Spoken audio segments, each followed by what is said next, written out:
آخر میں ایک اور کوشش ہو رہی ہے کہ پاکستان کی فوج کو اور تحریک انصاف کو آمنا سامنا کروایا جائے، ہمارا آپس میں لڑائی کروائی جائے۔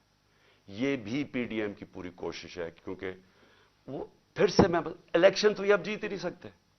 جب الیکشن نہیں جیت سکتے تو کچھ تو کرنا ہے کہ کسی طرح تحریک انصاف ختم کرو، یہ تو کر ہی نہیں سکتے۔ لہذا پاکستانی فوج کو ان کے اوپر چھوڑو، اس کو ان کے خلاف کرو۔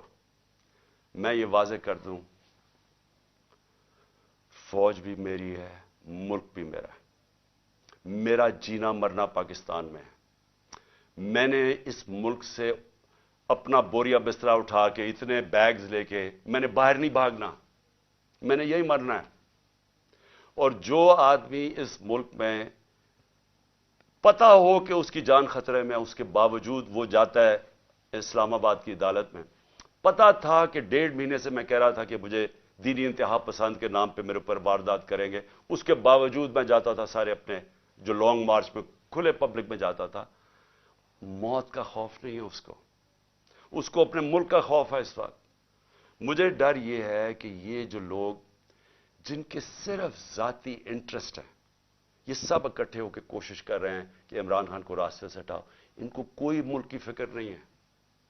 اس ملک کو تباہ کرنے کا یہ سب سے بہترین طریقہ ہے کہ ایک فیڈرل پارٹی جو ملک کو اکٹھا کر سکتی ہے، اس کو سربراہ کو قتل کر دو۔ یہ کوشش ہے، اور یہ پوری کوشش کر رہے ہیں کہ فوج کو ورغلائیں ہمارے خلاف، کہ جی دیکھیں وہ کر دیا، سوشل میڈیا پہ یہ کر دیا۔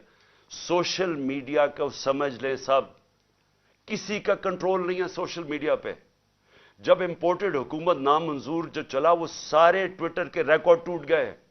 کیا ہمارے پاس اتنے لوگ ہیں کہ اتنی زیادہ ہم ٹویٹس کر سکتے تھے؟ یہ پبلک کی دل کی آواز تھی۔ جو سوشل میڈیا ہے، یہ سب سے بڑا ایک ڈیموکریسی کا ایک نئی چیز آ گئی ہے، جس کے